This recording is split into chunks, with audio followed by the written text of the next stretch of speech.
One of the most unexplored and mysterious places on Earth is located in plain sight. It's one of the most majestic monuments of humankind. The wonder of the ancient world hides a secret that scientists and archaeologists still can't solve. This is the Great Sphinx of Giza in Egypt. The huge sculpture of a lion with a human head was carved out of rock about 4,500 years ago. Scientists still don't know the exact date of its creation and are also unaware of who built it and what for. There are many assumptions and theories, but none of them has been confirmed. Most people have seen this majestic sculpture either in photographs or in reality, but almost no one knows what's hidden underneath it. The statue of the Sphinx was carved from a single piece of limestone. It was painted. The remains of color pigment on the surface prove this. In the distant past, the Sphinx looked much brighter and more colorful than what we see now. But even after thousands of years, its greatness hasn't diminished. And by the way, Sphinx is not the real name. It was invented by the Greeks about 100 years or more after its creation. Initially, the Egyptians called the statue Hor-em-Akhet. There are many legends and theories saying the Sphinx is there for a reason. It's like a watchdog that guards the tomb of the pharaoh and the secrets of ancient Egypt. These legends become more plausible when archaeologists discovered hidden entrances at the feet of the Sphinx. They believe that these secret passages are the beginning of the tunnels leading to the halls with treasures. You can find a lot of stories on the internet that claim the Sphinx hides the Hall of Records, a repository filled with ancient and secret knowledge. One of the main artifacts of this repository is supposed to be the records of the ancient mythical state of Atlantis. According to legends, the entire library from this city was moved under the Sphinx. The entrance to this library must be located next to the Sphinx's right paw. Many archaeologists tried to find this entrance, but came away empty-handed. Also, there are many images with detailed diagrams of the underground city that consists of a network of tunnels and chambers under the Sphinx. Someone says there are structures as tall as 12-story buildings hiding underground, but there's no evidence of this. Archaeologists, even after millennia, continue to explore the mysterious sculpture. At the same time, many Egyptians don't want to learn more about the Sphinx. They're terrified of awakening something supernatural. In 1998, scientists discovered tunnels leading to empty caves under the Sphinx. They found evidence of earlier excavations there. It's quite possible that someone managed to find the treasures and take them away. Some people believe Egyptians found some kind of artifact under the Sphinx that has the power of unknown advanced technologies. The artifact is so powerful that it can change the course of history. Of course, most theories are just fairy tales of conspiracy fans, but it's a confirmed fact that the Sphinx hides a system of caves and rooms. There are so many rumors surrounding the Sphinx that it's impossible to understand what's true and what's false. In any case, it's difficult and dangerous to study the sculpture because active excavations can destroy it. And then the entrance to the underground rooms can get blocked by rocks and lost forever. Also, further exploration requires a lot of money, and financing is not always easy to find. But the main reason? It's too risky. There's no guarantee that people will be able to get out of the underground labyrinths. For these reasons, scientists and archaeologists have been exploring this majestic structure for so long. Another famous architectural monument with a secret is Mount Rushmore in South Dakota. Everyone admires the images of the US presidents' faces carved into the rock, but few people know that there's a secret room hidden behind the head of Abraham Lincoln. The architect of Mount Rushmore wanted to carve slabs on the rock with the record of the main stages of the country's history. But his plan was too complicated to carry out. Then he was offered to implement it on a much smaller scale, to build a secret room inside the mountain. The idea was to save this knowledge so that future generations will always remember the history of their country. Unfortunately, the architect didn't have time to finish his work. The construction stopped for several decades. But in the late 90s, the project was resumed. Porcelain enamel panels depicting the history of the US were placed in the room. It's possible that these plates will be stored there forever. But people can't see them, at least for now. The room is inaccessible to tourists as it's too difficult to get inside. Another secret room is located in the Empire State Building. More precisely, it's not even a room, but a place where you can take cool photos. Almost all tourists gather on the observation deck of the 86th floor to enjoy a stunning view of Manhattan. But there's another deck with panoramic windows on the 102nd floor. There are way fewer people there because almost no one knows about that place. Fortunately, access to this deck is open to everyone. You probably won't have to wait in line for a long time to take a photo. You'll feel special because you're in such a secret place where there are almost no people. But the coolest place is even higher, on the 103rd floor. This is a spacious observation deck where celebrities get their photographs taken.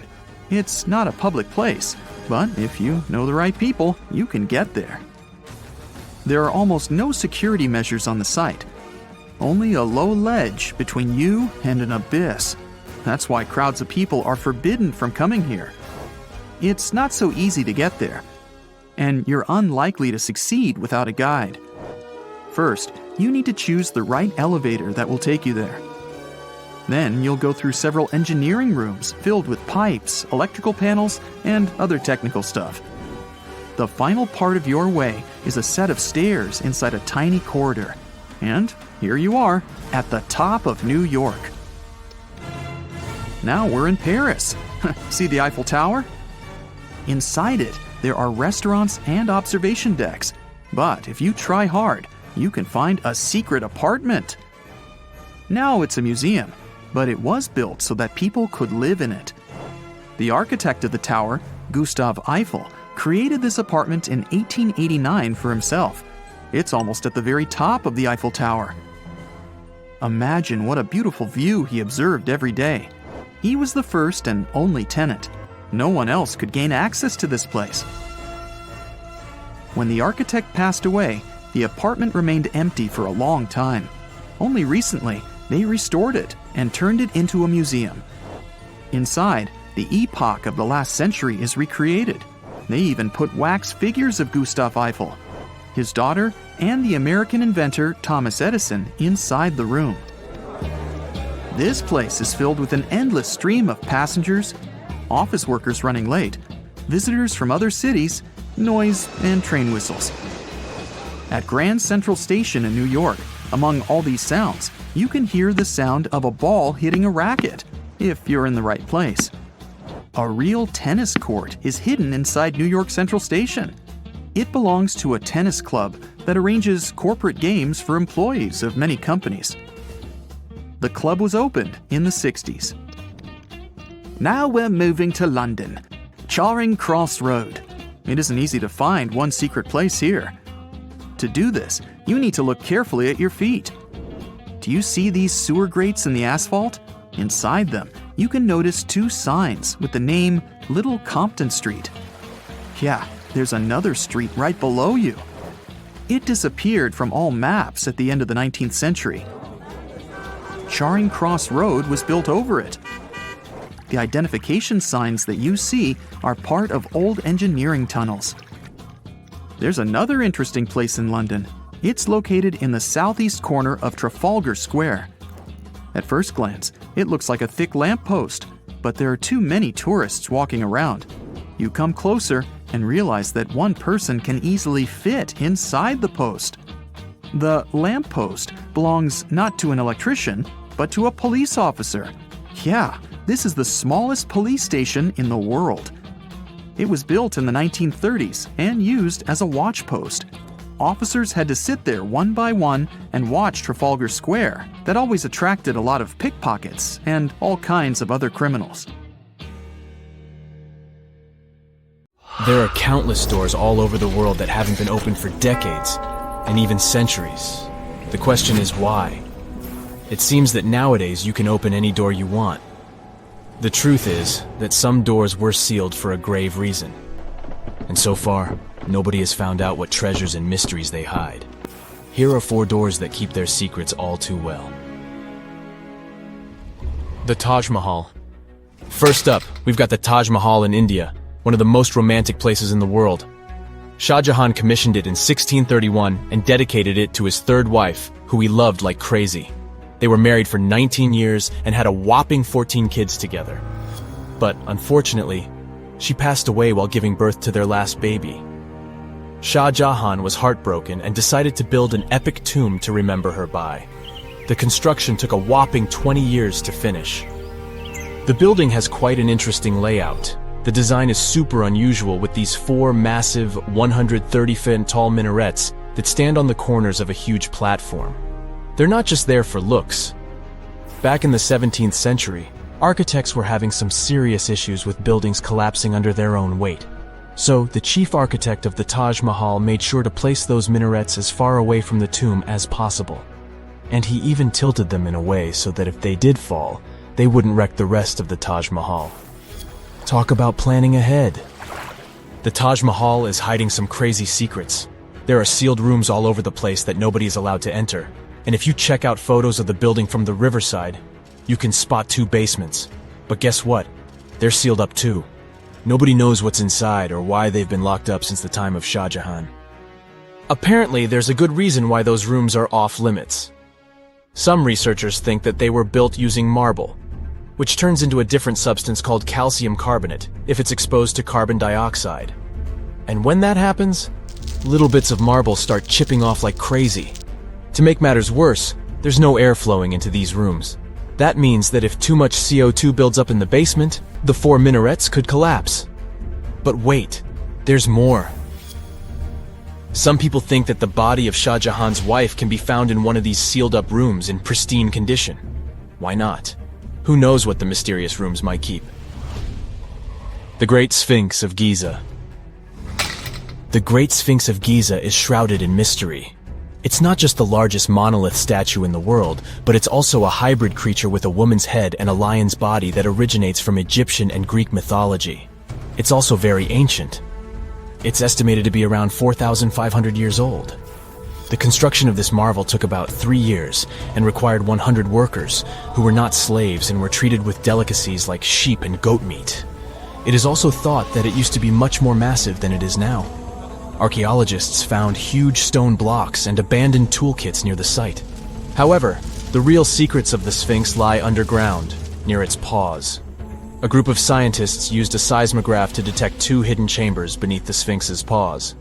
Some people think that these rooms might be the legendary Hall of Records, which holds ancient scrolls revealing the secrets of the universe. I mean, that's way cooler than any library I've ever been to. Rumor has it that the Egyptians even had info on Atlantis stashed down there, which is like a super old version of a conspiracy theory. Unfortunately, we can't go on an adventure to check it out just yet. The chambers presumably have 2 entrances, but both remain sealed. The researchers haven't yet received the green light to check out their theory. Let's hope they won't keep us in suspense forever. Sri Padmanabhaswamy Temple. This temple is located in the beautiful state of Kerala in India. This temple is famous for more than just its breathtaking beauty. Underneath the temple there are 6 vaults, creatively named A, B, C, D, E, and F. The enormous iron doors to these chambers add to the mystery of what's behind them. A few years back, the authorities decided to open these vaults to the world, but it wasn't an easy task. You can't just open the doors and enter the vaults. It required a lot of work. It took them a while, but finally, in 2011, they opened 5 of the 6 chambers. And guess what they found? Tons of treasure. Bags of gold, precious gemstones, and priceless diamond jewelry. The estimated worth of everything found in the vaults is a whopping $1 trillion. It's like the temple was the real-life inspiration for Aladdin's Cave of Wonders. But wait, I said 5 of the 6. What happened to the last one? Vault B has remained closed, but not for lack of trying. They simply didn't manage to open it. There is even a belief that it's fatally cursed. Legend says that only a saint or sage can break the curse by chanting a specific mantra. but no one has been able to do this yet, presumably because we don't have saints or sages at our disposal.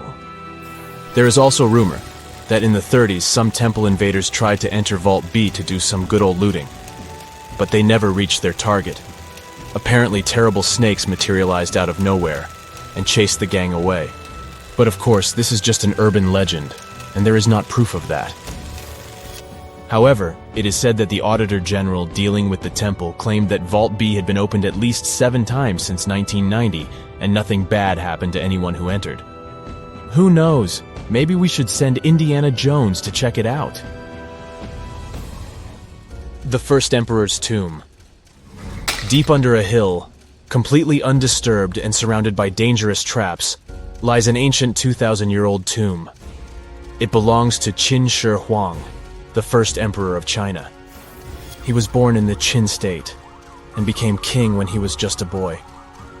But when he grew up and gained full power, he united the warring states ancient China was divided into by conquering them. After that, he created the Qin dynasty. When he died in 210 BCE, they buried him deep underground in a massive tomb. And when I say massive, I mean massive!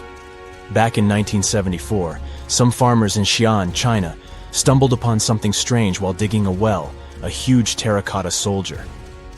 This discovery led to an extensive archaeological dig that has continued for over 40 years, revealing a collection of thousands of clay soldiers. The unique thing about these soldiers is that each one has its own unique features, from hairstyles to facial expressions. It's believed that there could be up to 8,000 of these soldiers, but only 2,000 have been found so far.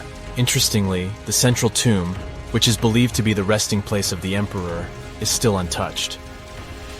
In ancient records, there are references to a vast underground city that the emperor built, complete with scenic towers, palaces, and whatnot. Sima Qian, a Han Dynasty historian, wrote that the tomb was adorned with treasures and had space for hundreds of officials, but the lack of technology to properly examine the site is what's holding things up. Qin Shi Huang was surrounded by liquid mercury in his tomb, with 2 of the streams representing the major rivers of China, Yellow River and Yangtze. The ancient Chinese believed that mercury could provide immortality, but it could have also caused the emperor's death since he regularly took mercury pills to prolong his life. The dangerous levels of mercury contamination in the soil near the tomb are the main reason why scientists are reluctant to explore it. It could be very dangerous both for people and for the environment. Now, if I had to choose which door to open, I'd probably go for the one that doesn't lead to a tomb surrounded by poisonous mercury. Call me crazy, but I'd like to avoid any potential health hazards. Archaeologists were looking for the long-lost tomb of Cleopatra when they found something that seemed too good to be real. Roughly 43 feet underground beneath a ruined Egyptian temple, there was a perfectly straight tunnel, carved through solid sandstone. The tunnel is over 4,200 feet long, and so precise that experts called it a geometric miracle.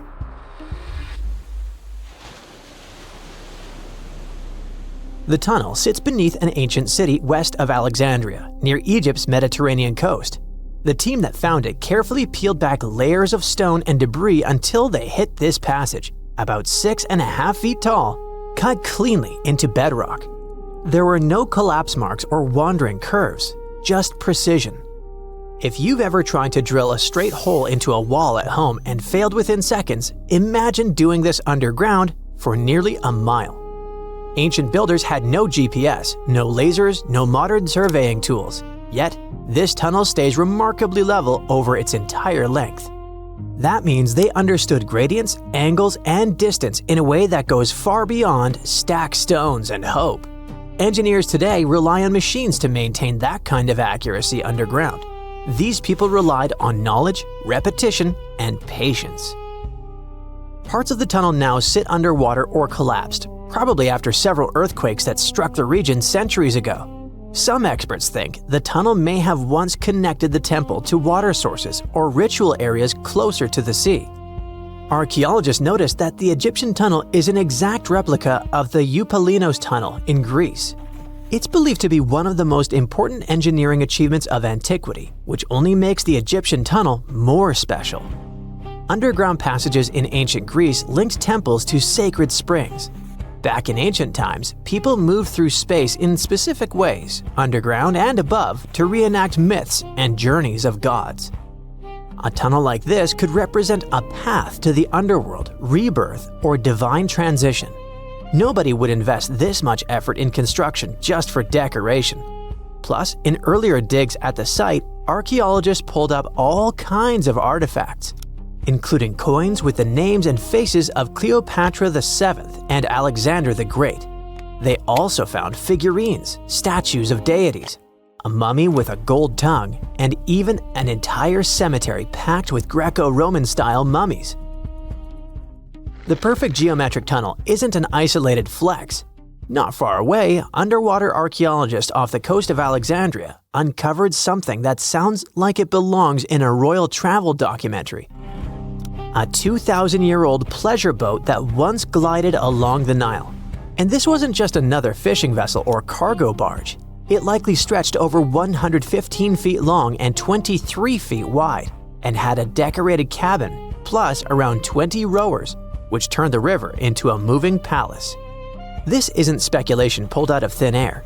An ancient Greek geographer named Strabo wrote about these exact boats around the 1st century BCE. He described lavish vessels used by royalty during festivals and ceremonial outings in Alexandria. For years, historians treated that as a poetic exaggeration. Then, this wreck surfaced, and suddenly, Strabo sounded less like a storyteller and more like a witness. Even ancient art backs it up. The Palestrina mosaic from Italy shows richly decorated boats floating down the Nile. They match both the texts and the physical evidence almost perfectly. Inside the wreck, archaeologists found something small but incredibly human. Graffiti scratched into the wood in Greek. Just writing left behind by someone who stood on that deck 2,000 years ago. Researchers haven't fully decoded the text yet, but its existence alone matters. It tells us this wasn't just a floating symbol of power. People lived on it. It was sort of like a modern luxurious yacht, and the Nile was like a highway.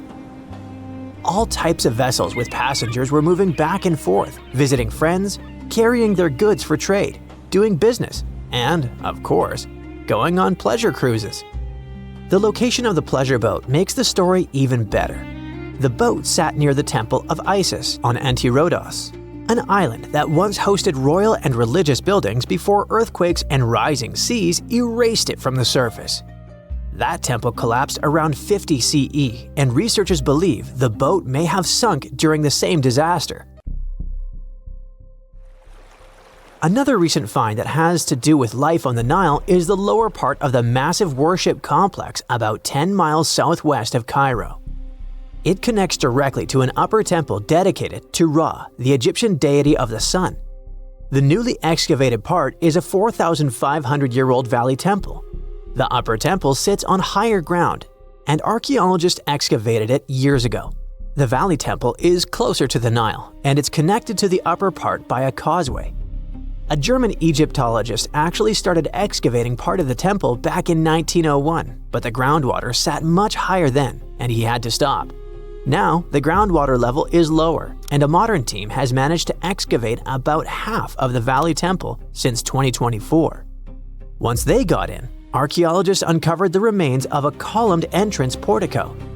Then they found blocks carved with a calendar of religious events, almost like an ancient public schedule. The text includes feasts for Sokar, a falcon-headed deity linked to Memphis, which was a major capital during the Old Kingdom, plus the festival of Min, a fertility deity, and even the procession of Ra. The calendar blocks all showed up around the entrance portico area, which most definitely means that the outside facade of the temple displayed this long feast calendar publicly. That's why archaeologists think this might be one of the earliest examples of a true public calendar ever found. A literal event list for an entire community, built into the architecture. On top of that, the team found dozens of decorated blocks covered in inscriptions that named a pharaoh who ruled around 2420 to 2389 BCE and had the temple built. This temple shows how people moved through ancient Egypt. Because the upper temple handled the main worship, but the Valley Temple made the whole place accessible. It acted like the landing area for boats coming in, either directly from the Nile or more likely from one of its side channels. So instead of hiking across desert terrain, visitors could arrive by water, step onto the temple's landing stage, enter through the Valley Temple, then head up the causeway ramp toward the upper temple on the hill. After about a century of use, researchers found that the Valley Temple had been repurposed into a residential area. And the best part is, what they found from that era: 2 wooden pieces used for playing Senet, an ancient board game. Senet shows up at other Egyptian sites too, including King Tutankhamun's tomb, but nobody fully agrees on the rules today. Some discoveries in Egypt create new mysteries instead of solving the old ones. Earlier in 2025, archaeologists announced the discovery of the first pharaoh's burial found in or near the Valley of Kings since King Tut's tomb in 1922. The newly found tomb of Thutmose II flooded almost immediately after burial.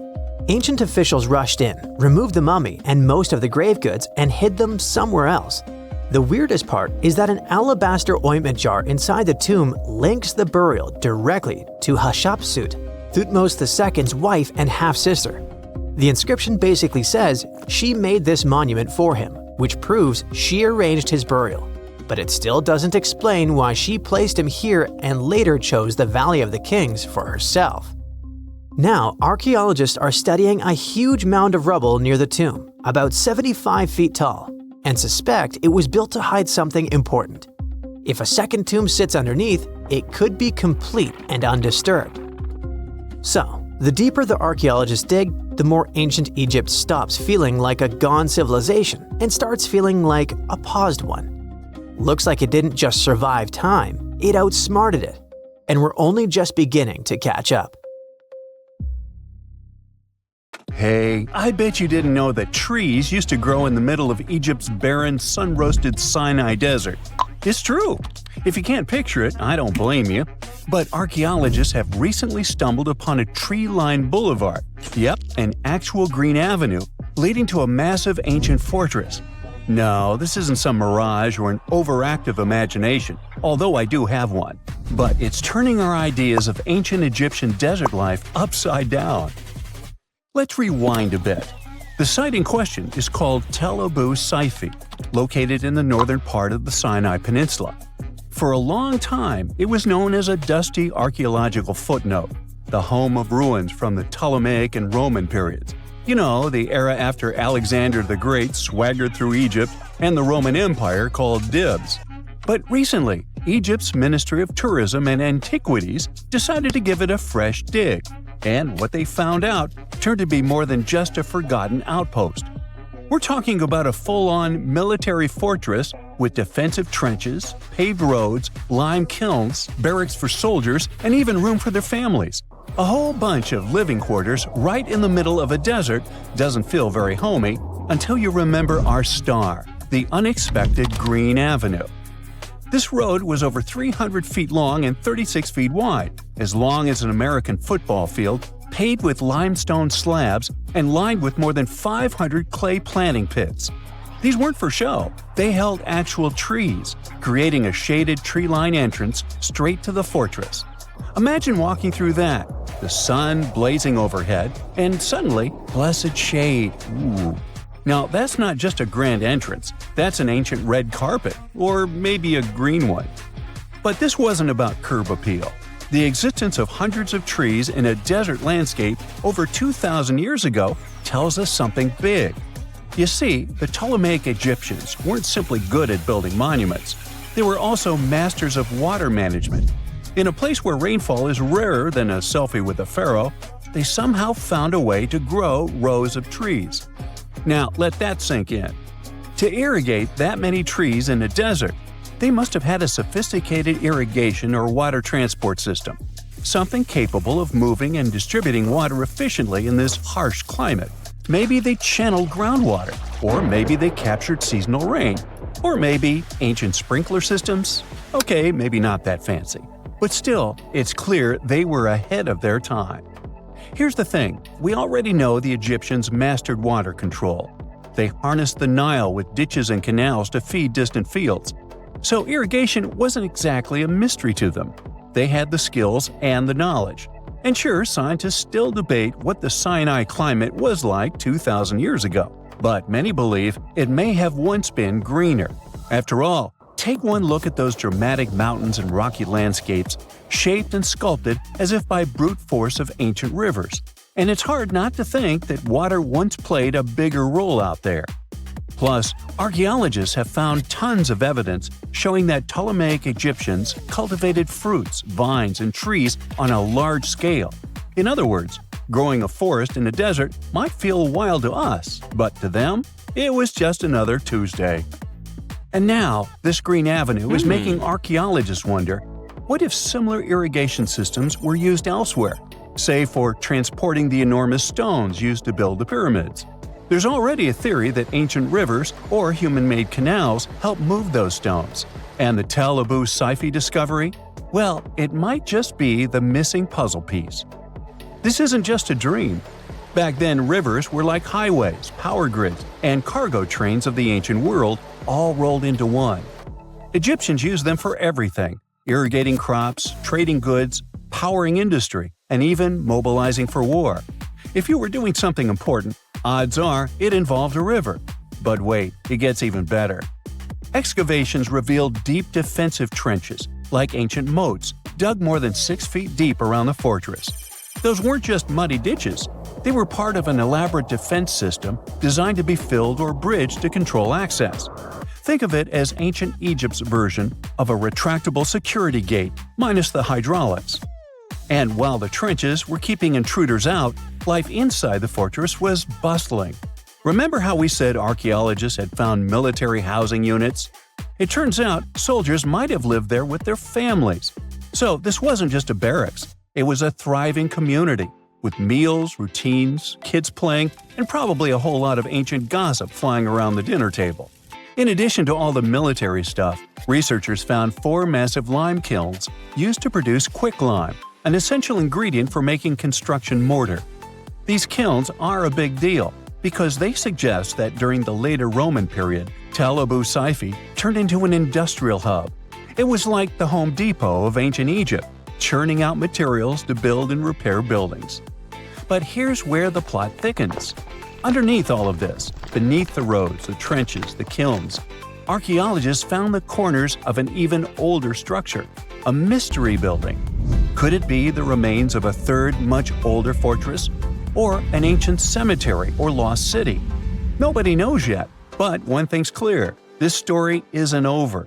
Honestly, this might be the coolest archaeological cliffhanger of the decade. So, what does this all mean? Well, for starters, it challenges everything we assumed about desert life in ancient Egypt. For the longest time, deserts were thought of as natural barriers, dry, deadly, and empty. But this find suggests that the desert might have once been green and full of life, not because the climate was dramatically different, but because the Egyptians were incredibly good at bending the environment to their will. They didn't just survive in the desert, they transformed it. It also adds fuel to the fire in the age-old debate about ancient Egyptian tech. If they could build a fortress with tree-lined roads, moats, irrigation, and industry in the middle of the Sinai, is it really such a stretch to imagine they could engineer water channels to move pyramid stones? Forget the Ancient Aliens TV show. Sure, it's entertaining, I'll give you that, but it makes us forget something crucial. Those people were brilliant. A lot of what we call modern technology is recycled ancient ingenuity. And who knows how much knowledge we've lost over time. Meanwhile, the dig continues. Scientists are now mapping the entire Tel Abu Saifi site, trying to piece together how all the structures connect. Some want to analyze soil samples to find traces of old tree roots and maybe even figure out what kinds of trees once grew there. Imagine if they were date palms. We might be looking at the world's oldest snack lane. You already know that the implications of the discoveries don't stop with history books, right? This kind of discovery has modern relevance too. Our world is going through a lot of change, with crazy weather and huge heat waves. So maybe we should be asking, what can we learn from ancient civilizations that once made the desert bloom? If nothing else, Tel Abu Saifi reminds us that the ancient Egyptians were more than just pharaohs, pyramids, and mummies. They were visionary planners, eco-architects, and straight-up problem solvers. They didn't wait for nature to hand them what they needed. They engineered it. And thanks to discoveries like this, we're getting a clearer picture of just how advanced and, frankly, how cool ancient Egyptian civilization really was. So next time someone tells you deserts are just empty wastelands, you can hit them with this fun fact. Over 2,000 years ago, in the heart of the Sinai Desert, there was a fortress with a tree-lined avenue, moats, military housing, an industrial center, and even a secret underground structure. Take that, sand dunes! Who knows what else is still buried out there, waiting to rewrite history? For over 3,000 years, no one knew this place even existed. And then, out of nowhere, archaeologists digging near Alexandria uncovered something absolutely shocking: a forgotten Egyptian city. This place is buried under Greek ruins, hiding secrets that could rewrite the history of pharaohs and their armies. And one of the artifacts, which looks like a simple wine jug, changed everything. We thought that we already placed all the important parts on the map of ancient Egypt: pyramids, Thebes, Luxor, Alexandria. But nope, the map just got an update. The new city was a big deal, and it's about 3,400 years old. It's just been discovered at the site called Kom el Nugus. This place is located west of Alexandria and tucked between the Mediterranean and a saltwater lake called Lake Mariut. This discovery raised a few eyebrows. Scientists thought that this place used to be empty and that it was only settled by the Greeks in about 332 BCE. But it turns out that people lived in Kom el Nugus way before that. When archaeologists were digging through Greek ruins, they started noticing something unexpected: mud brick walls. Yep, you know, the pyramid type. That's the kind Egyptians built during the New Kingdom. These mud bricks were made from mud, clay, sand, and straw. These ingredients were mixed with water and dried in the sun, not baked. Egyptians used them for thousands of years to build houses, temples, palaces, and yes, the pyramids.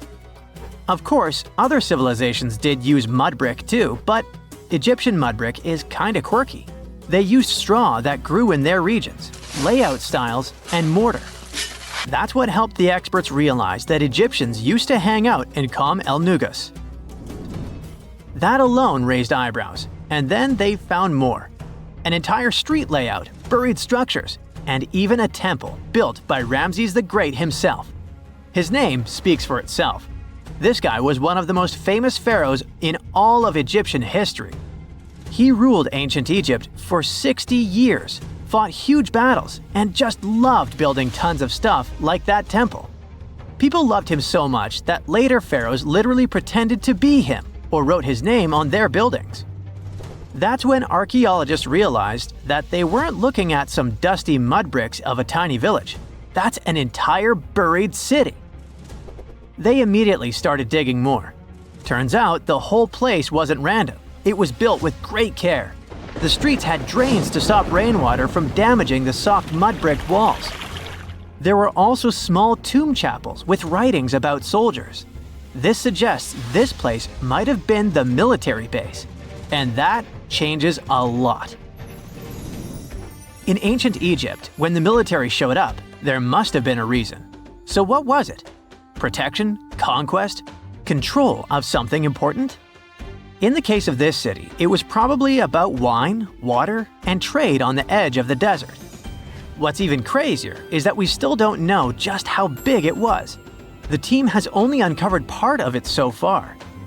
There could be fortifications, warehouses, administrative buildings, or even more religious or royal structures waiting underground. We also don't know what this town was called in ancient times. That name is still buried. But it might be uncovered someday, maybe inside a wall, maybe on a scroll, maybe on another broken jug. One of those already turned out to be a mind-blower. A chunk of a ceramic jar, called an amphora, had a royal seal pressed into it, and that seal bore the name Meredaton. Princess Meredaton wasn't just anyone. She was the eldest daughter of Queen Nefertiti and the older sister of King Tutankhamun. Yes, that's right. Both Nefertiti and King Tut were involved here. All that was about a century before Ramses the Great built one of his temples here. Looks like the city was founded back in the days of another pharaoh, the pharaoh Akhenaten, husband of Queen Nefertiti, father of Princess Meritaten, and future king Tutankhamun. That guy, Akhenaten, was a bit of a wild card. He was the type who really gets weird about one of his interests. He tried to completely change Egypt's religion, forcing everyone to worship the sun disk called Aten instead of the usual deities. He basically told all Egypt that all their mythology was wrong, and from now on, there will be no more Osiris, no more Thoth or Set. Just raw sunlight only, people. That's known in history as the Amarna period. And he went all in, changed his name, built an entirely new capital city called Amarna in the middle of the desert, redesigned temples, rewrote hymns, and even banned traditional religious imagery. Even the art got wild at the time.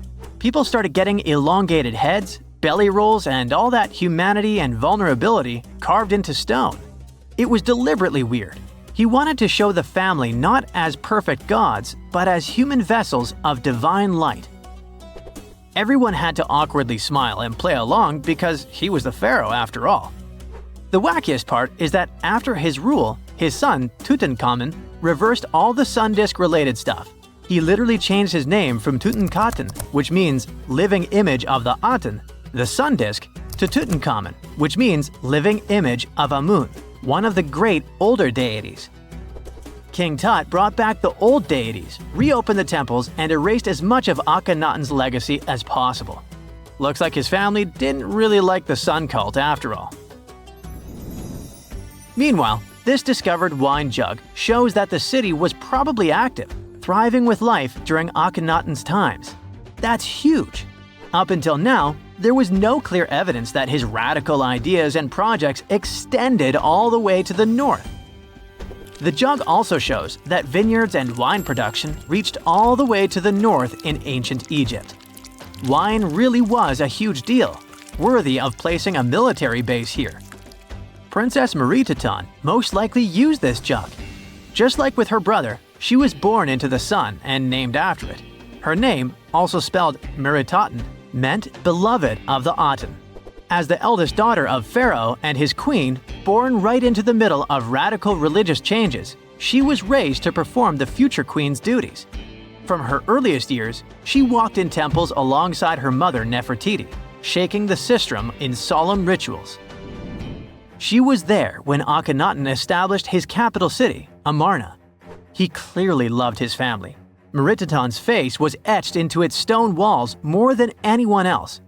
In every temple, in every sacred scene, her figure appears, revered. Things get foggy in history after her father passed away. The throne wobbled. King Tut was very young, only 9 years old when he had to take new duties. Meritaten seemed to have been a brief step between her father and her younger brother. She married someone called Smenkhkare. History isn't even sure who that mysterious man was. Could have been a puppet, a phantom king in a crumbling dynasty. May have even been her brother. Whatever the truth was, these two took power and ruled together for a while. Meritaten got the title of the Great Royal Wife, a title of immense power. But Smenkhkare was a very short-lived ruler. He passed away just in about a year. There are some speculations among historians that Meritaten was the actual ruler, the informal female pharaoh, because her brother was too young. Some theories say that she raised Tutankhamun and became a sort of queen regent, mentoring the child who would be used to restore the old order. But all this is unconfirmed. It's very hard for historians to find information about that time because the Amarna period was later condemned. The successors wanted to wipe away Akhenaten's heresy and everything attached to it. This included Meritaten. So even if she ruled, even if she mothered Tut, they tried to bury her in the sands of history.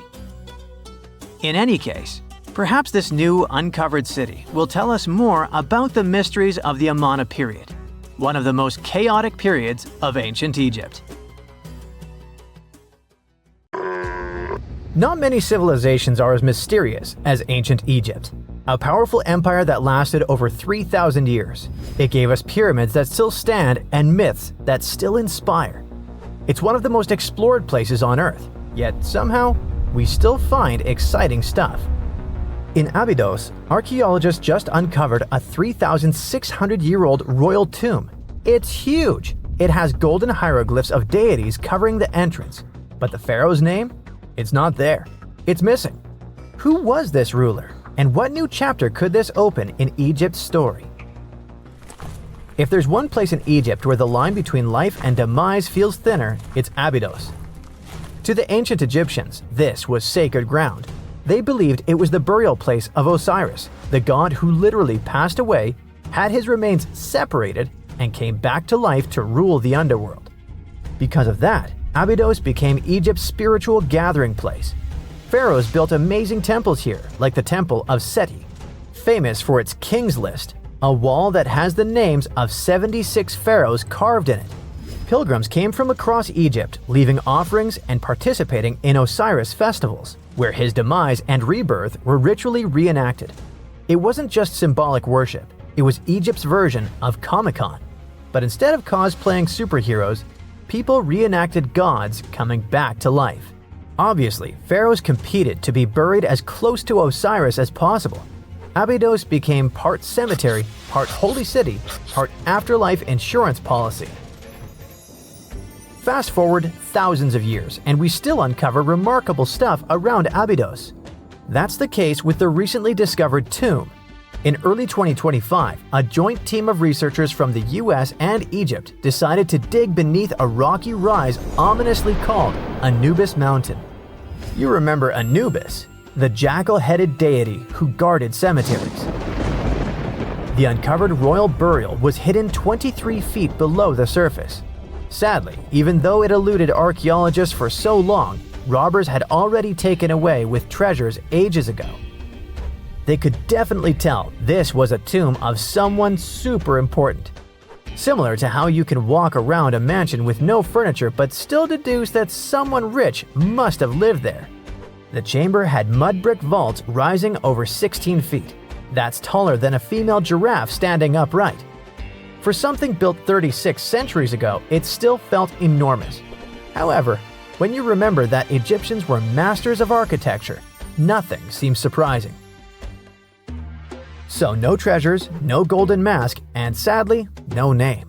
The cartouche that should have spelled the king's identity was unreadable. Egyptian tombs usually bragged about who was inside. In ancient Egypt, a cartouche was basically a big oval name tag for kings wrapped in hieroglyphs. Think of them as VIP passes that worked in both this life and the next. Without it, your soul couldn't check into the afterlife hotel. That's because to the Egyptians, your name, your Ren, wasn't just so your teacher could distinguish you from kids with the same haircut. It was a core part of who you were. As long as your Ren survived, so did you. To have your name forgotten was considered a fate worse than passing away. A soul cannot journey without a name. That's why you'd see cartouches all over the place, on temples, obelisks, jewelry, statues, and tomb walls. It wasn't there just for the marketing. It kept the pharaoh's presence front and center everywhere you looked. Imagine building a massive tomb only for 3,600 years later to walk in and go, who is this guy again? Not cool at all. That's why it's fair to imagine our nameless pharaoh haunting the robbers for all eternity. So yeah, cartouche was considered very significant. One of the most famous and mind-blowing examples comes from the tomb of Thutmose III. His burial chamber and sarcophagus were literally shaped like a cartouche. In other words, the entire room was a living architectural symbol of his name. Thankfully, in the recently discovered tomb, not everything was erased. Painted in golden hues at the entrance were two familiar guardians, deities Isis and Nephthys. Isis was the magician who stitched Osiris back together and breathed life into him. Nephthys, her sister, was the eternal mourner and protector of the mummy. Together, they promised that whoever rested here would not face the afterlife alone, and it's one additional proof of the importance of the mysterious pharaoh. So, who could this be? To answer that, we need to go down history lane. This tomb dates back to Egypt's messy chapter called the Second Intermediate Period. Instead of one ruler in charge, the country had many rival kingdoms, each with its own little power base, like a real-life Egyptian version of Game of Thrones. And right in the middle of that chaos was Abydos. For a while, it was home to its own line of kings, the so-called Abydos dynasty. Those weren't the pyramid builders everyone knows, and that's why they're so mysterious. They left behind almost nothing. No great monuments, no sprawling cities, just fragments of names on broken blocks. For centuries, many scholars even doubted they existed at all. That sorta changed in 2014, when archaeologists uncovered the tomb of Senebkay, one of those shadowy kings. Now, everything we know about Senebkay points to him having quite a story to tell. His bones revealed 18 deep wounds, the kind you get in battle. He had blows to his skull, back, and hands, and likely lost his life fighting, making him one of the few pharaohs we know who sadly fell in combat. His tomb was modest, with reused artifacts from earlier kings, but it delivered one priceless thing: proof. Until Senebkay, the Abydos dynasty was just a theory. With him, it became real. And that's why the new discovery could be a big deal. The newly uncovered royal tomb at Abydos shares the same layout and style as Senebkay's. It has limestone chambers, mud brick vaults, and protective deities, although it's much bigger. Which again raises the possibility that we're looking at an even earlier, more powerful ruler of Abydos. Whoever he was, he wanted to be remembered alongside the greats. Which is ironic, because it seems that history tried erasing him. Perhaps additional findings alongside his tomb could tell us more. Yes, there's more, and it's actually pretty cool. Not far from Abydos, in the village of Banawit, archaeologists uncovered a Roman-era pottery workshop. Yeah, you heard that right, a pottery factory close to a pharaoh's burial ground. The site had huge clay kilns, storage rooms, and even broken shards called ostraca. They were basically ancient sticky notes. Except instead of shopping lists, those had receipts scratched onto them in Greek and Demotic Egyptian. Little records of everyday transactions, the kind of thing you'd never expect to find near a lost dynasty king. Honestly, the potters missed a chance. Forget boring receipts, they should have been selling Osiris's mugs and Anubis figurines to pilgrims and tourists. But that's not all. It seems that centuries later, during the medieval period, the same ground became a cemetery. Archaeologists found mud brick graves with skeletal remains. This could mean that Abydos kept its aura of significance for hundreds of years after the age of pharaohs. So why this hill again and again? Is this place really a getaway to the afterlife? It is, after all, the very place where Osiris is said to rest. That belief lingered like a shadow for thousands of years, strong enough to pull in pharaohs and later medieval families. Different rituals, same sacred ground. Although, to be fair, the Romans weren't here for Osiris. They came to make pots. The story of Abydos is not over. The excavations will continue, and who knows what else could be discovered in the future. Today, archaeologists are armed with tools that are basically X-ray glasses for the desert. Every scan could reveal a hidden chamber, or if we're lucky, finally give our nameless pharaoh his wren back to him. In fact, I became strangely invested in finding out who he was. So let's hope for some news soon. It's only a matter of time. Do you have your own theories? Let me know. This coffin seems to defy logic. No visible openings, no way in or out, and yet, inside lies Lady Shanet Ah, a mysterious woman from ancient Egypt, perfectly preserved even after 3,000 years. How did she get there? It was the third intermediate period in Egypt, a time between great dynasties. Pharaohs wore the blue crowns. Priests in Thebes were almost as powerful as kings. Markets were filled with the cries of merchants selling dates, papyrus, and precious perfumes. Lady Chanet was in her late 30s or early 40s, old age by Egyptian standards of that time. Like other Egyptians at the time, she ate meals of bread, lentils, and fish. By that age, her teeth were already badly worn down, yellowish with enamel eroded, because food in ancient Egypt often had grains of sand in it. But she wasn't just a regular woman. When she passed away for unknown reasons, her burial was lavish. Locals wrapped her body in expensive linen and adorned with artificial eyes to replace her real ones that would help her see in the afterlife. And that's exactly how we found her 3,000 years later, in a beautifully decorated sarcophagus. It was made of cartonnage, which is kind of like papier-mâché, made by layering linen and papyrus with adhesive. These coffins were wildly strong, lasting for thousands of years, all thanks to Egypt's super dry climate. But most importantly, Egyptians only used it for the elite. So she was someone very important to the locals, though we might never know why. But there was only one huge problem with her mummy. How did they even put her in the coffin? No matter how much researchers looked, there were simply no entry points. The only visible gap was a tiny slit near her feet. But that's not nearly large enough to place her entire body inside. This mystery puzzled them for decades, until they finally learned the truth only recently. They study those mummies at the Field Museum in Chicago using new technology, CT scans. It's basically like taking thousands of X-rays and piecing them together to create detailed 3D images. That's how we can learn more about the bodies without disturbing them. And it turns out the ancient Egyptians were unbelievably clever.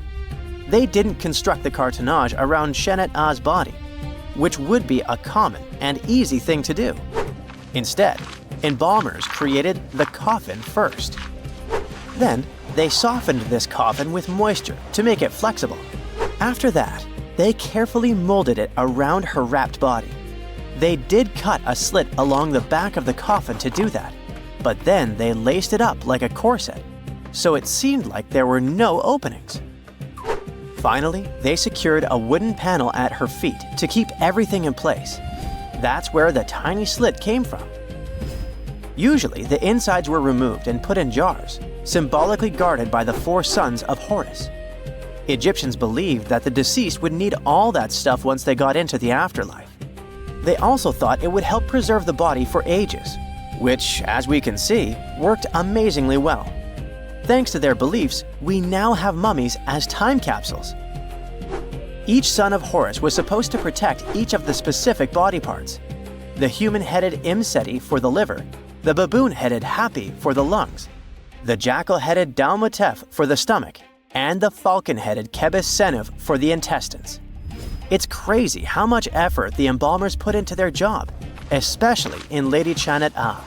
They wanted to make sure her body remains untouched and the sarcophagus would be perfect for her. You can't help but wonder, who was she if she mattered so much? The ancient Egyptians literally viewed the afterlife as modern retirement planning. You're not just passing away. You gotta prepare yourself for it. Prepare the body, eyes to see, and so on. And the richer or more important you were, the better your afterlife would be. But Chanet-Ah wasn't the only fascinating mummy they studied. They also decided to scan Harwa, an Egyptian man who lived around the same time. Judging by the mummy, he also had a high social status. His mummy revealed no signs of hard labor, and his teeth were well kept, which means he enjoyed some high-quality food without tons of sand in it. Some fellas got lucky both in life and after it.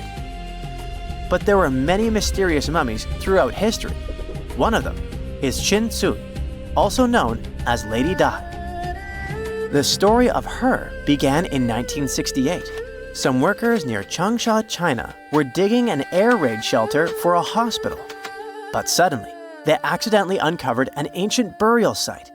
They came down there and stumbled upon something incredible. 3 tombs belonging to a noblewoman, her husband, and a young man believed to be their son. She was a noblewoman from ancient China, and she had a fascinating backstory. She lived over 2,000 years ago during the Western Han Dynasty. She was married to Li Kang, a guy who served as chancellor to the Changsha Kingdom, a high-ranking official. At first, it looks like Lady Di lived a life of luxury and privilege. She had private musicians to play at her parties, and for her personal enjoyment. She probably played the guqin, an instrument that back in the day people associated with intellect and elegance. And she certainly ate like an empress. Fine meats, delicacies, and all things like that. Even her wardrobe was full of some exquisite silk, not even mentioning the tons of cosmetics. But all this wealth came at a cost. The more she aged, the worse her health became. She got a full pack: a heart condition, diabetes, high pressure, and liver issues. It also looks like her back was driving her crazy, probably making it hard for her to even move. Finally, as a cherry on top, she developed gallstones. All this packed together eventually led to a heart attack that took her life around the age of 50. There was one haunting detail. Scientists found over 130 melon seeds in her stomach and intestines. Most likely, she ate watermelon just hours before she passed away, which means it was probably during summer when the fruit was ripe. She enjoyed a sweet, simple treat before her life was cut short. The excavation began in 1972, and this wasn't easy at all. Over 1,500 local students had to help. And Lady Di was the most mysterious one. She was buried in 4 rectangular pine boxes, one inside the other like a Matryoshka doll, all wrapped in 20 layers of silk, and all that sealed with lots of charcoal and white clay. The coffins were painted beautifully as well, adorned with protective deities, mythical animals, and clouds which symbolized the heavens. There were drawings of divine creatures and Mount Kunlun. The myth said that on this mountain, people reach eternal happiness.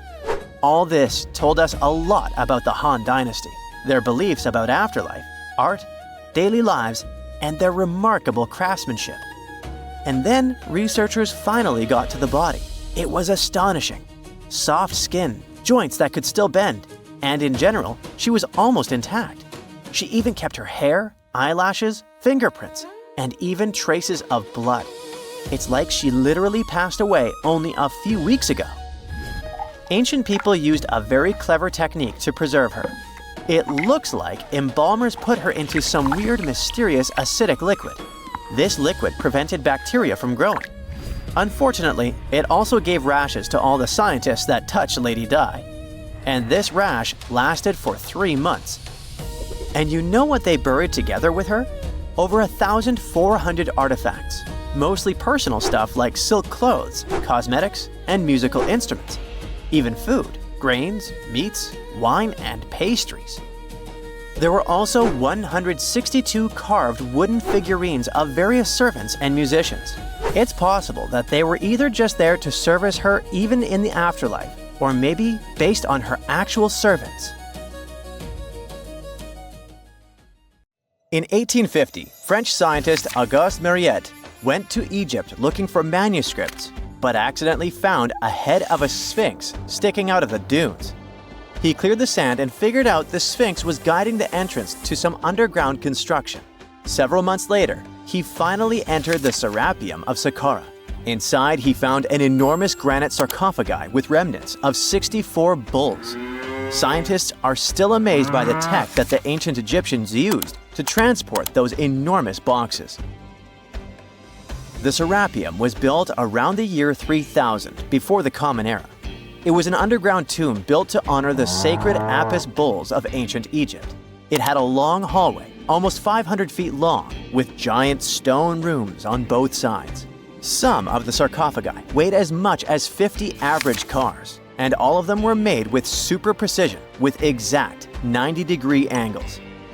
These sarcophagi were beautifully decorated with hieroglyphs and carvings that told stories about the lives and importance of the Apis bulls. Now, there are 24 sarcophagi left. In ancient Egypt, Apis bulls were very special animals connected to the deity Ptah. They thought the bulls carried Ptah's spirit and wisdom, helped the pharaoh, and protected the Egyptians. Priests looked for special markings on young bulls to find Apis bulls, It could be a white triangle on its forehead, which symbolized divine light, a shape on its back like a vulture's wing, and a scarab shape under its tongue, which stood for rebirth. If a bull had these signs, they believed it was chosen by Ptah and treated it like royalty.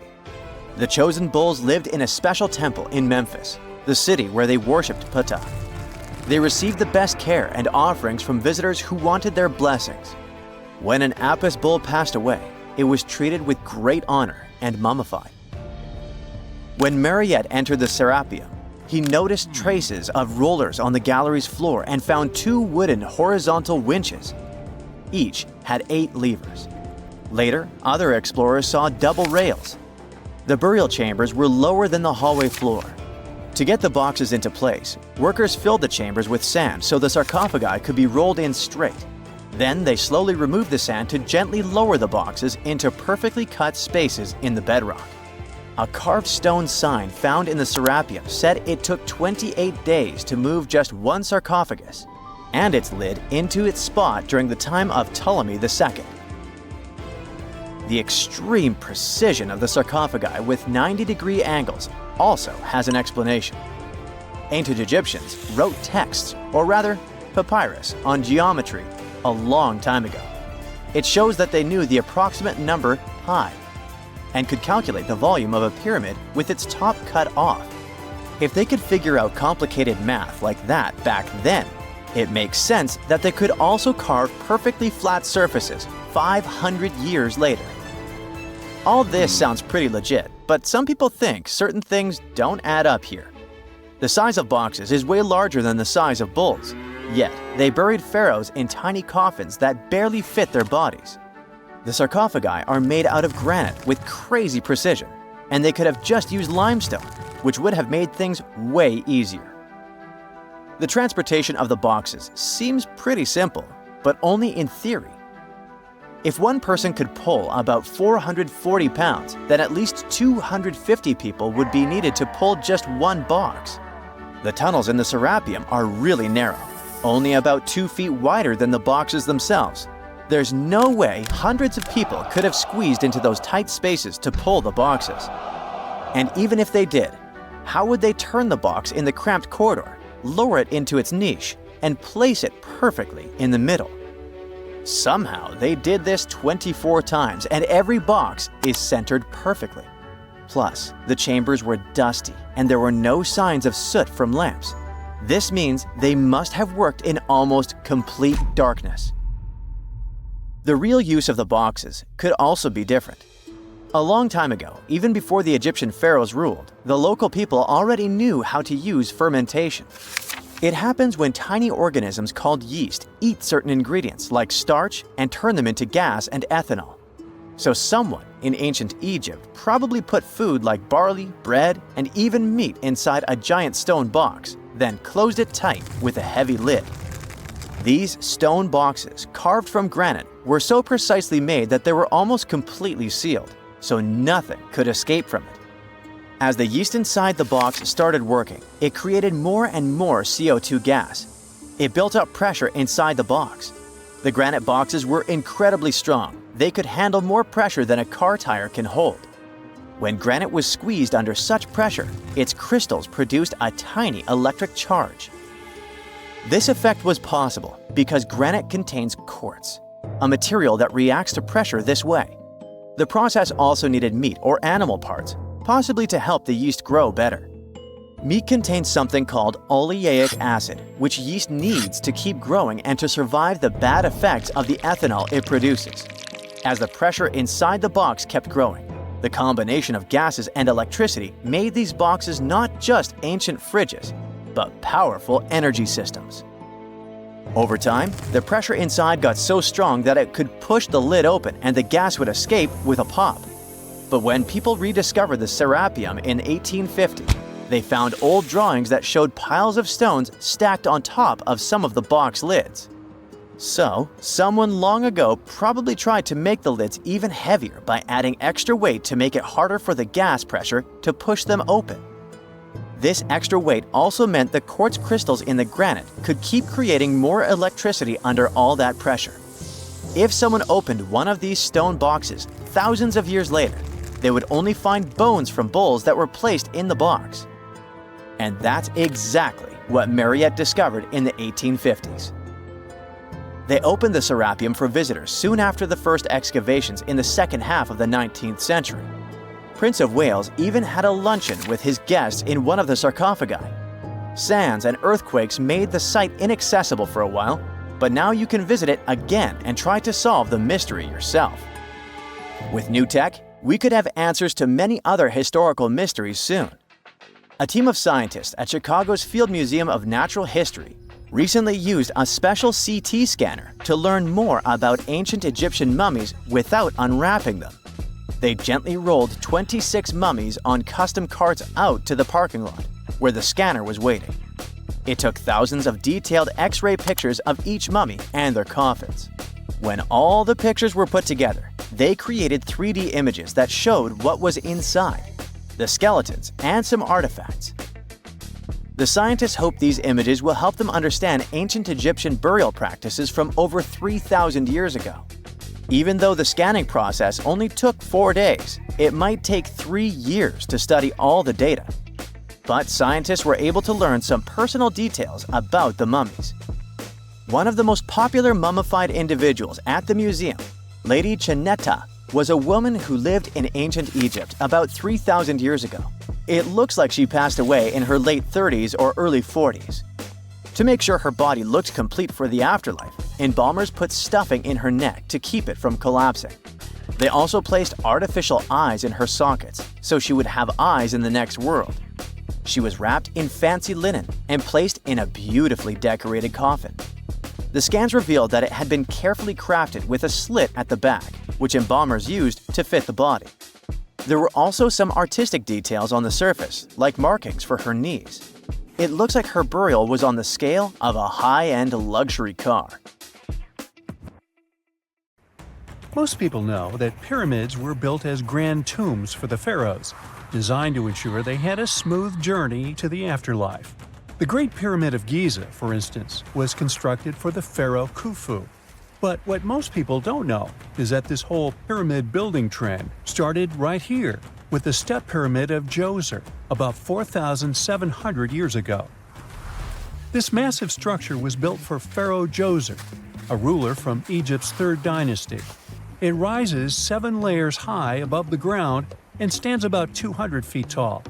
We think of it today as a phenomenal architectural project, but for ancient Egyptians, the step pyramid of Djoser turned out to be more like a massive experiment, a trial run, if you will, to perfect their building skills before they moved on to even more ambitious pyramids. Reaching new heights is super exciting, but the real mystery is what is going on below the ground. In this pyramid's underground labyrinth, there is a network of tunnels stretching about 3.5 miles long, and some researchers believe these tunnels might have been part of a sophisticated water system that could completely change what we think about pyramid construction. Let's talk about this massive complex located in Saqqara. Surrounding the pyramid, there's what's known as a dry moat, a continuous trench that is up to 164 feet wide and almost 2 miles long. It forms a sort of rectangular shape around the pyramid. This trench has an average depth of about 65 feet. Now, if you were to add up all the earth and rock they dug out to create this moat, it would be about 10 times the volume of the step pyramid itself. For the longest time, people just assumed this trench was nothing more than a huge quarry, a place where they dug up stone and clay to build the step pyramid. Makes sense, right? But when you take a closer look, it doesn't add up. The trench is too narrow and deep to be practical for mining, and its layout doesn't match anything we know about ancient Egyptian quarrying methods. Plus, some sections of the trench are actually covered with a rocky ceiling, which would have made it nearly impossible to use as a quarry. Another theory suggests that the dry moat had some kind of spiritual significance. Maybe it was a sacred place, where souls of nobles gathered to serve the late king in the afterlife. There are even niches in the walls that work as a hint at this spiritual function. But most researchers believe that this purpose likely developed much later, long after the complex was built for Djoser. So, what was the moat really designed for? In 2020, a researcher came up with a pretty intriguing idea. It is possible that this trench was actually designed to collect and manage water, especially after heavy rainfalls. Now, that makes sense when you consider the location. The moat sits in an area that could easily have been flooded by runoff water from nearby plains. This could also explain why the trench wasn't used for new graves until much later when the climate became drier and less prone to flooding. The story becomes even more intriguing, as this trench appears to be part of a larger, more complex hydraulic system within the Djoser complex. It is like the trench has several compartments, carefully carved out of the rock and connected by tunnels. These compartments likely served as a part of a water treatment system, where water would flow from one compartment to the next, getting cleaner as it moved along. Now, here is where things start to tie into the pyramid itself. The Djoser complex has a series of underground shafts, and some researchers think that water from the moat's deep trench might have been used to power a hydraulic lift system, and this giant water-powered elevator could have been used to raise the heavy stones needed to build the pyramid. It worked like a volcano, but instead of lava, water did the heavy lifting. Imagine a big deep hole in the ground at the center of the pyramid site. Inside this hole, there was a huge wooden platform, kind of like a giant raft that could move up and down. When the workers wanted to lift a heavy stone, they would fill the hole with water. As the water rose, the wooden platform started to float up, carrying the stone with it, almost like a giant water-powered elevator. When the stone reached the right height, the workers slid it off the platform and onto the pyramid. The idea is that water from the deep trench, after being cleaned and filtered, would flow into these shafts. A massive float, possibly made of wood, would then rise as the water filled the shaft, lifting the stones up to where they were needed for construction. Once the stone was in place, they'd let the water out, lowering the platform back down to the bottom, ready to lift the next stone. This fancy hydraulic lift system could have been a game changer, making the whole building process a lot faster and more efficient without using a lot of workforce. It is like the ancient Egyptians were already embracing the whole idea of work smarter, not harder. But of course, not everyone is on board with this theory. Some experts argue that the area where the step pyramid of Djoser was built couldn't have held enough water from occasional rains to maintain such a fancy hydraulic system. The main theory suggests that, in the past, there might have been some kind of lake nearby that would have filled up after a period of rain, and this lake could have supplied water to the complex's hydraulic system. But there is no mention of such a lake in any ancient Egyptian writings, so it might be more of a what-if situation than a reality. And then there's the issue of the hard work itself. Remember when I said this method could have allowed the ancient builders to raise stones with far less effort? Well, that might not be entirely true. According to some experts, just building this hydraulic device would have required a lot more heavy work than simply moving the stone blocks using good old-fashioned manpower. And let's not forget, the step pyramid of Djoser is like a baby pyramid compared to those that came later. The stones used for Djoser's pyramid weighed, on average, about 660 pounds each, which is nothing compared to the more than 2.5-ton blocks used later for the pyramid of Chephren. If this cool water lift theory gets completely ruled out, we still need to explain how this pyramid was built in the first place. To answer that, we need to rewind a bit and talk about the original plans. See, before Djoser's tomb became a pyramid, the idea was to construct a simple mastaba. This type of tomb was pretty common in earlier periods, a flat-roofed rectangular structure with sloping sides.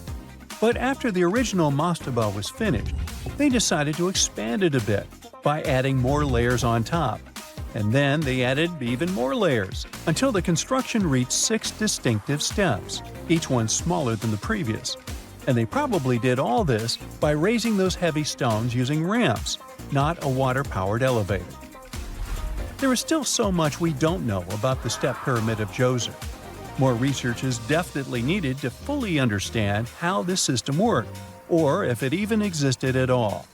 But the idea of using water to help build the pyramid adds a whole new layer to our understanding of ancient Egyptian engineering. It's a powerful reminder of just how clever and resourceful those builders were, using the natural landscape and the power of water to create one of the most iconic monuments in history. A gruesome discovery took place in Egypt some years ago. You want to hear about it? 16 human hands, carefully buried in 4 eerie pits. They didn't look too much like human hands at first, since they were abnormally large, but they were. Weirdly, there were only right hands. No left hands were in sight. It turned out that it points to the practice of an ancient dark ritual. Old Egyptian art and tales talked of a ceremony where warriors would present the right hand of their adversaries as proof of victory and ask for gold in return. Egyptians believed in the afterlife, so cutting off someone's hand meant you cut off their power eternally. Guaranteeing this type of defeat was interesting to the winning party. Here, the fight was between Egyptians versus Hyksos, who lived in what was once known as Canaan. Egypt has always been the center of some history-changing findings, and some time ago, this papyrus was found. If we stretched it open, it would be just a tad bigger than the height of a skyscraper. The world's tiniest skyscraper, which is located in Wichita Falls, Texas. When humans didn't write on their notes app, they wrote on this thing, made from the medulla of a papyrus plant. Around 2,000 years ago, ancient Egyptians wrote something reminiscent of a book where they describe most of their funerary traditions and their visions of the afterlife. It's considered one of the most important texts from ancient Egypt and is still sold in bookstores to this day. This ancient manuscript was unearthed from a chamber located just south of the Pyramid of Djoser, located in Saqqara. Oh yes, Djoser is the oldest pyramid in Egypt and not the Giza pyramids like most people think. So recently, the site of Saqqara buzzed with excited archaeologists who probably found one of Egypt's oldest complete mummies. They believe that this beautiful and well-preserved mummy was that of a wealthy man. He was discovered in a deep shaft, covered in layers of gold leaves. There are many symbols that show he was an important and wealthy man, like the band he wore on his head, the bracelet on his chest, and the fact that he was embalmed with a tunic, which was reserved for Egypt's finest. The most exciting part of the entire discovery was finding the resting place sealed with mortar, just as the ancient Egyptians had left it 4,300 years ago. Now this may sound weird, but back in 2008, archaeologists discovered a missing pyramid. Now it went missing because it deteriorated over the span of 4,000 years. Today, you can only see its base. It was a pretty important site back in ancient times. It is said that around the area of the pyramid, the ancients hosted a special type of ceremony where high priests would carry mummified remains of sacred bulls. Now, here's a fun fact. Ancient Egyptians believed that Apis bulls were earthly incarnations of the city deity of Memphis and was connected to rites of fertility. It wasn't just any Apis bull, though. They needed to be all black with a single white mark between its horns and a bunch of very specific characteristics. They were selected by the local priests and honored until they passed away. After that, they were mummified and buried in underground galleries. Meanwhile, this missing pyramid sort of disappeared around the 1800s. It was a German archaeologist who first found it in the village of Saqqara. He called it the Headless Pyramid when he first found it. But then, years after the official discovery, the desert sand came along and covered the whole thing. There were some excavations between the 19th and 20th centuries, but they weren't too systematic. That's why scientists were so thrilled when they dug an entire pyramid's base after removing the 25-foot mound of sand that was covering it. Oh, and it turns out American archaeologists are excavating a cemetery in Egypt that could contain over 1 million mummified bodies. So far, archaeologists have dug around 1,700 mummies. One of the main differences from other classic Egyptian mummies is that these people weren't kings and pharaohs. They were commoners that most likely lived about 1,500 years ago, when Egypt was controlled by the Roman and Byzantine empires. The name of the cemetery is cool, though, the Way of the Water Buffalo. just in case you want to check it out on your next trip. Other than bulls and buffaloes, ancient Egyptians also liked baboons. Are you seeing a pattern here? In the beginning of the 20th century, archaeologists discovered a site filled with mummified baboons in a place called, guess what? The Valley of Monkeys. An animal wouldn't have been mummified if it wasn't considered important. Certain animals were more important than others, since they were linked to specific deities. Jackals were connected to Anubis, the ancient god of the afterlife, and cats were likened to the female deity Bastet. Baboons were a pretty big deal, since they were believed to be connected to Thoth, the deity of wisdom and advisor to Ra, one of Egypt's supreme deities. The archaeologists who studied these animals weren't too happy. They think these baboons were kept inside and were deprived of sunlight for most of their lives. They had extreme vitamin D deficiencies and they were poorly fed. Maybe Thoth got angry with these baboon keepers. Just a guess. Since there's never a boring day for archaeologists in Egypt, they also found human mummies with golden tongues. Since Egyptians were all about the afterlife, they believed that golden tongues might help a person speak once they pass to the other side. I mean, it's a long shot, but hey, why not? Some of these mummies were placed in wooden coffins with goods, such as necklaces, pottery, golden artifacts in the shape of lotus flowers and scarab beetles, and iPhones. Just kidding. A new temple was also unearthed recently in Egypt. Scientists believe it was dedicated to honor Zeus Cassios. That deity would be a cross between Zeus, the almighty Greek deity of the sky, and Mount Cassios. While digging around the Sinai Peninsula in Egypt, archaeologists spotted two pink granite columns poking out of the ground, and bingo. They believe these columns represented the temple's front gate and collapsed during an earthquake many years ago. And speaking of deities, there weren't only super serious deities. Recently, scientists unearthed a golden ring in a city south of Cairo. No, Frodo, it's not magical. It was a normal gold ring, but it had the depiction of the deity of fun, officially named Bes. This deity is often described in sacred texts as a happy chubby dwarf. Today, many tattoos we get are sorta deprived of any sense and are made of aesthetic purposes only. In ancient Egypt, though, women would get tattoos as a token of protection for childbirth. That's what scientists think, at least. Around the Nile region, scientists found some mummies that had well-preserved tattoos, which is a rarity since the skin deteriorates so easily. Two of these women tattooed their lower backs, and the drawings were simple.